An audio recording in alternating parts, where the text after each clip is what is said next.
இப்போது நள்ளிரவு நேரம். 4 சுவர்களுக்குள் நீங்கள் மட்டுமே இருக்கிறீர்கள் என்று வைத்துக்கொள்வோம். அன்றைய நாள் முழுவதும் உழைத்த களைப்பில் உங்கள் கைப்பை காலியாக, அதில் ஒரு சிறு தொகையை மட்டுமே உங்களால் பார்க்க முடிகிறது. இதுதான் உங்களின் அடுத்த வாரத்தின் முழு நம்பிக்கை. உங்கள் நெஞ்சுக்குள் ஒரு சிறிய பயம் கல்லைப் போல கனக்கிறது. அதே நேரம் ஒரு தொலைபேசி அழைப்பு வருகிறது. அது உங்கள் உடன் பிறந்தவராக இருக்கலாம், அல்லது மிக நெருங்கிய ஒருவராக இருக்கலாம். அவர் எதிர்பாராத ஒரு மருத்துவச் செலவிற்காக அல்லது அன்றாட உணவுக்காக உதவி கேட்டு நிற்பதாகச் சொல்கிறார். அவர்கள் கேட்கும் தொகை எவ்வளவு தெரியுமா? உங்கள் கைப்பையில் இருக்கும் சரியான தொகைதான். அந்த ஒரு கணம் உங்கள் உலகம் உறைந்து போகிறது.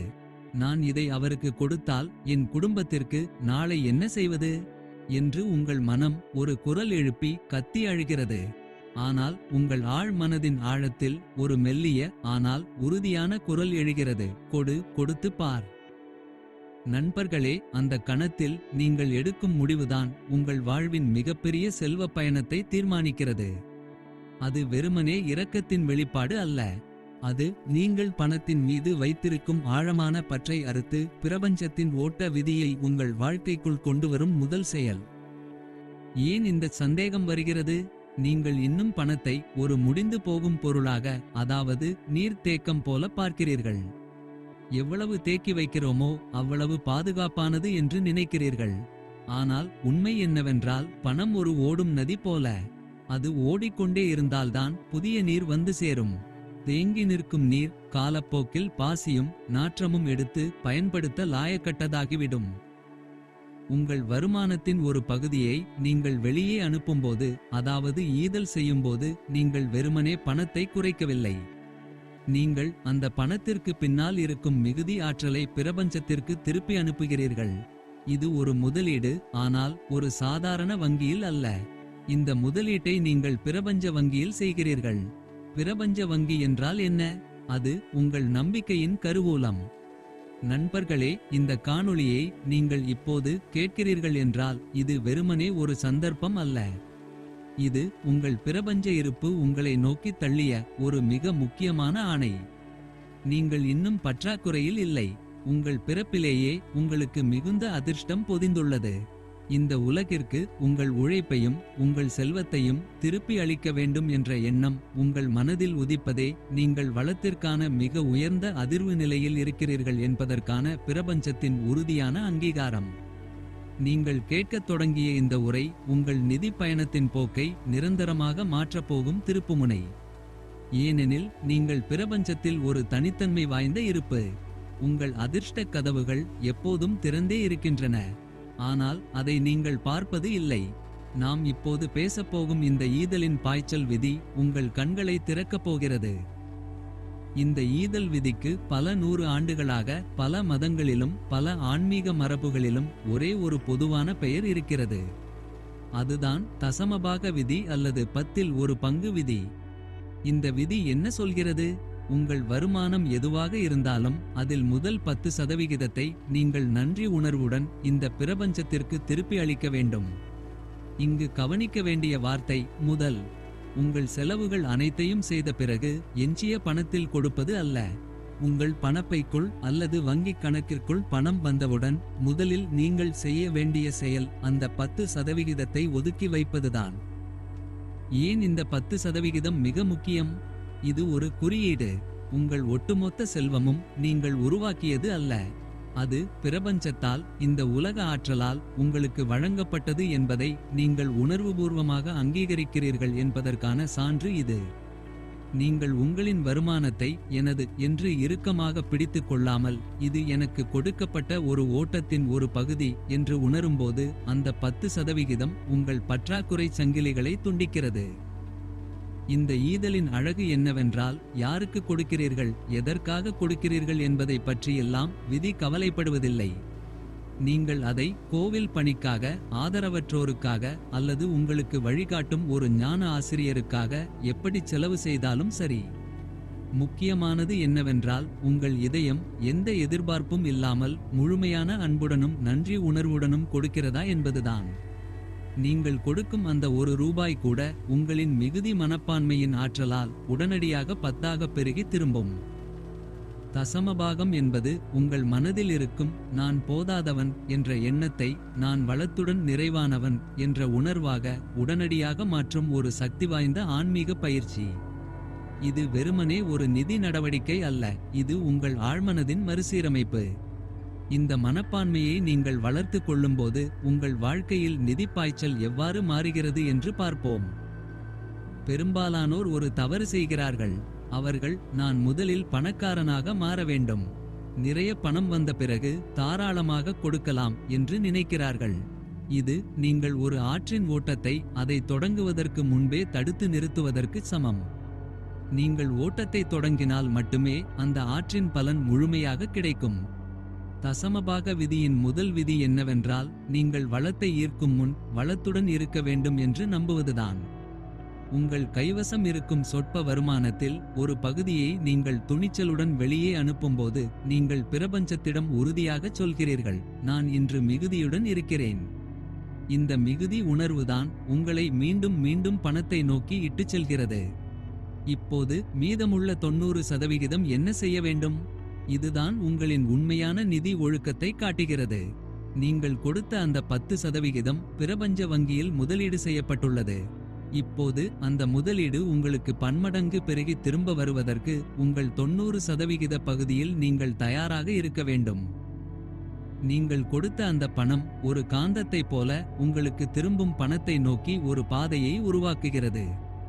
அந்த பணம் வரும்போது அதை வீண்விரயம் செய்யாமல் சரியான இடத்தில் முதலீடு செய்து சேமித்து உங்கள் வாழ்க்கை தரத்தை மேம்படுத்த பயன்படுத்த வேண்டும். ஈதலின் போது நீங்கள் பற்றின்றி இருக்க வேண்டும். ஆனால் மீதமுள்ள 90%த்தில் நீங்கள் முழுமையான விழிப்புணர்வுடனும் கட்டுப்பாட்டுடனும் இருக்க வேண்டும். நீங்கள் கொடுப்பவர் என்ற உணர்வு உங்களுக்கு பணம் ஈட்டும் ஆற்றலை அதிகரிக்கிறதே தவிர பொறுப்பை குறைப்பது இல்லை. நாம் ஏன் சில நேரங்களில் மிகுந்த சிரமத்தின் மத்தியில், அதாவது வருமானம் மிகவும் குறைவாக இருக்கும்போது கூட தர்மம் செய்ய வேண்டும்? ஏனென்றால் அதுதான் உங்கள் நம்பிக்கையின் அதிகபட்ச பரிசோதனை. நாம் பணம் இல்லாத போதும் என்னுடைய எதிர்காலம் பாதுகாப்பானது என்று முழுமையாக நம்பிச் செயல்படுகிறோமா என்ற கேள்விக்கான விடை அங்கேதான் இருக்கிறது. அந்தச் சோதனையில் நீங்கள் வெல்லும்போது உங்கள் நம்பிக்கையின் கருவூலம் உடைக்கப்படுகிறது. பிரபஞ்ச வங்கி உங்கள் முதலீட்டை பன்மடங்கு பெருக்கி உடனடியாக உங்கள் வாழ்க்கைக்குள் செலுத்தத் தொடங்குகிறது. ஆனால் இங்குதான் ஒரு நுணுக்கமான ரகசியம் இருக்கிறது. நீங்கள் கொடுத்த பணம் அதே வடிவத்தில், அதாவது கரன்சியாகத்தான் உங்களுக்கு திரும்ப வேண்டும் என்று எதிர்பார்க்கக்கூடாது. நீங்கள் ஒரு ஆழமான கிணற்றில் தண்ணீரை ஊற்றுகிறீர்கள். அது நிலத்தடி நீராக மாறி உங்கள் வீட்டில் உள்ள குழாய்க்கு அல்லது உங்கள் அருகில் உள்ள ஏதோ ஒரு நதியின் மூலமாக திரும்பி வரலாம். வடிவம் மாறினாலும் அதன் ஆற்றல் நிச்சயம் உங்களை தேடி வரும். இந்த ஈதலின் பாய்ச்சல் விதியை புரிந்து கொள்ளுங்கள். நீங்கள் வெளியே அனுப்பிய அந்த ஆற்றல் திடீரென ஒரு புதிய தொழில் வாய்ப்பாக, உங்கள் பணியிடத்தில் ஒரு பெரிய அங்கீகாரமாக, அல்லது நீங்கள் நீண்ட நாட்களாக தேடிய ஒரு சரியான நபரின் அறிமுகமாக திரும்பி வரலாம். இது பணத்தை விட அதிக விலைமதிப்புள்ள ஒன்றாக இருக்கலாம். இதுதான் பிரபஞ்சத்தின் நுண்ணிய நிதி மேலாண்மை. நீங்கள் கொடுக்க வேண்டிய முதல் விதி மகிழ்ச்சியுடன் கொடுப்பதுதான். ஒரு மனக்கசப்புடன், ஐயோ இந்த 10 ரூபாயும் வீணாகிவிட்டதே என்று நினைத்து கொடுத்தால் அந்த பணம் ஒரு எதிர்மறை அதிர்வை மட்டுமே சுமந்து செல்கிறது. அந்த எதிர்மறை அதிர்வு அந்த பணத்தை உங்கள் வாழ்க்கைக்குள் வேகமாக திரும்ப வர விடாமல் தடுக்கிறது. நீங்கள் மகிழ்ச்சியாக கொடுத்தால் உங்கள் நிதி சுழற்சி வேகமெடுக்கும். இது நீங்கள் ஒலியை உருவாக்குவது போல. நீங்கள் ஒரு கோபமான ஒலியை உருவாக்கினால் உங்கள் சுற்றிலும் கோபம்தான் எதிரொலிக்கும். நீங்கள் தூய்மையான நோக்கத்துடனும் நன்றி உணர்வுடனும் கொடுக்கும்போது நீங்கள் மிகுதியின் ஒலியை உருவாக்குகிறீர்கள். அந்த ஒலி உங்கள் வாழ்க்கையின் அனைத்து மூலைகளிலிருந்தும் செல்வத்தை ஈர்க்கும். எனவே உங்களின் ஈதல் ஒரு வியாபாரம் அல்ல. அது உங்களின் ஆழ்ந்த ஆசையை பிரபஞ்சத்தின் முன் வெளிப்படுத்தும் ஒரு புனிதமான சடங்கு. இந்த சடங்கை நீங்கள் தவறாமல் செய்யும்போது நீங்கள் உங்கள் நிதி சுழற்சியில் ஒரு சக்தி வாய்ந்த நீரூற்றை உருவாக்குகிறீர்கள். இந்த நீரூற்று வற்றாமல் இருப்பதற்கு ஈதலுடன் இணைந்த ஒரு சக்தி தேவை. அதுதான் நன்றி உணர்வு. உங்கள் வருமானம் வரும்போதும் நீங்கள் கொடுக்கும் போதும் உடனடியாக இந்த பிரபஞ்ச ஆற்றல் எனக்கு கிடைத்ததற்கு நன்றி, என்னால் கொடுக்க முடிவதற்கு நன்றி என்று உங்கள் ஆழ்மனதில் பதிவு செய்ய வேண்டும். வெறுமனே 10% கொடுப்பது மட்டும் போதாது. அதனுடன் நீங்கள் அனுப்பும் நன்றி அதிர்வுதான் அந்த பணத்தை ஒரு ராக்கெட் போல பன்மடங்கு வேகமாக உங்களுக்கு திருப்பி அனுப்புகிறது. சிலர் தசமபாகத்தை கொடுப்பார்கள். ஆனால் அதை பற்றி தொடர்ந்து கவலைப்பட்டு கொண்டே இருப்பார்கள். எப்போது எனக்கு திரும்பி வரும் என்று நாளேடுகளை புரட்டுவார்கள். இந்த சந்தேகத்தின் குரல் உங்கள் ஈதலின் முழு பலனையும் தடுத்து நிறுத்தும். தசமபாக விதியின்படி உங்கள் கடமை கொடுப்பதுடன் முடிந்துவிட்டது. அதற்கான பலனை கவனிக்கும் பணி பிரபஞ்சத்தின் கைகளில் ஒப்படைக்கப்பட்டுவிட்டது. அதை நீங்கள் நம்ப வேண்டும். அந்த நம்பிக்கைதான் உங்கள் முதலீட்டின் மீதான வட்டி. உங்களின் தினசரி நடைமுறையில் நீங்கள் ஒரு வழக்கத்தை உருவாக்கிக் கொள்ள வேண்டும். நீங்கள் பணத்தை பெறும்போதும் செலவு செய்யும் போதும் கொடுக்கும் போதும் வருகைக்கு நன்றி, பயணத்திற்கு நன்றி, திரும்ப வருவதற்கு நன்றி என்று அந்த பண ஓட்டத்தை ஒரு நண்பனைப் போல அங்கீகரிக்க பழக வேண்டும். பணத்தின் மீதான உங்கள் உறவை நீங்கள் மாற்ற வேண்டும். நீங்கள் கொடுப்பதை ஒரு நஷ்டமாக பார்க்காமல் நீங்கள் உங்களை உறுதிப்படுத்திக் கொள்ளும் ஒரு செயல்பாடாக பார்க்கத் தொடங்கும் போதே நீங்கள் இந்த விதியின் முழுமையான ஆற்றலுக்குள் நுழைகிறீர்கள். உங்கள் வங்கிக் கணக்கில் எவ்வளவு பணம் இருந்தாலும் நீங்கள் ஒரு மிகுதியான மனிதராக வாழ்வதுதான் இந்த தசமபாக விதி உங்களுக்கு கற்றுக் கொடுக்கும் உண்மையான ஞானம். ஏனெனில் செல்வத்தின் ரகசியம் அதை குவிப்பதில் இல்லை, அது அதை தொடர்ந்து ஓடவிடுவதில் இருக்கிறது. நீங்கள் ஒரு குளத்தைப் போல உங்கள் செல்வத்தை குவித்து வைத்தால் அது ஒரு குறிப்பிட்ட காலத்திற்கு பிறகு வளம் குன்றி போகிறது. ஆனால் நீங்கள் ஒரு நீரூற்றைப் போல செயல்பட்டால் நீங்கள் வெளியேற்றும் போது புதிய தூய்மையான ஆற்றல் தானாகவே உங்களுக்குள் சுரக்கும். இந்த தசமபாக விதிதான் அந்த நீரூற்றை திறந்துவிட உதவும் விசை ஆகும். உங்கள் நிதி பயணம் இனிமேலும் அச்சத்தின் அடிப்படையில் அமையக்கூடாது. எதிர்காலத்திற்காக நான் போதுமான அளவு வைத்திருக்கிறேன் என்ற நிறைவு உணர்வுடன் நீங்கள் வாழ்வதே இந்த ஈதலின் மிக முக்கியமான பலன். இந்த ஈதல் உங்களின் அகங்காரத்தை குறைக்கிறது. நான் என் உழைப்பால் மட்டுமே சம்பாதிக்கிறேன் என்ற இறுக்கமான மனப்பான்மையை உடைக்கிறது. நீங்கள் பிரபஞ்சத்தின் ஒரு பங்குதாரராக செயல்படத் தொடங்குகிறீர்கள். நீங்கள் கொடுக்கும் ஒவ்வொரு 10%ம் பிரபஞ்சத்தில் ஒரு வளர்ச்சிக்கான விதையாக மாறுகிறது. அந்த விதை முளைத்து மரம் தழைத்து நீங்கள் எதிர்பார்க்காத பல வடிவங்களில் உங்களுக்கு பழங்களை தருகிறது. இனிமேல் தசமபாகம் என்பது உங்கள் வருமானத்தில் நீங்கள் மேற்கொள்ளும் ஒரு சிரமமான செயல்திட்டம் அல்ல. அது உங்கள் ஆழமான நம்பிக்கையின் ஒரு அத்தியாவசியமான ஆனந்தமான வெளிப்பாடு.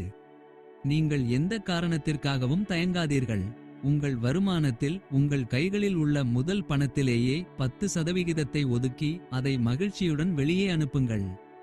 பலனை எதிர்பார்த்து அல்ல, உங்கள் மிகுதி ஆற்றலின் வலிமையை நிரூபிக்க ஒரு புனிதமான சடங்காக இதை செய்யுங்கள். நீங்கள் கொடுக்கத் தொடங்கிய அந்த நொடியில் பிரபஞ்ச வங்கி உங்கள் பெயரை செல்வச் சுழற்சியில் இணைத்து செயல்படத் தொடங்கிவிட்டது. இந்த நிமிடத்திலிருந்து உங்கள் நிதி ஓட்டம் வெற்றியின் ஓட்டமாக மாற தயாராக உள்ளது. இந்த விதியை முழுமையான விழிப்புணர்வுடன் கடைபிடிக்கத் தொடங்குங்கள்.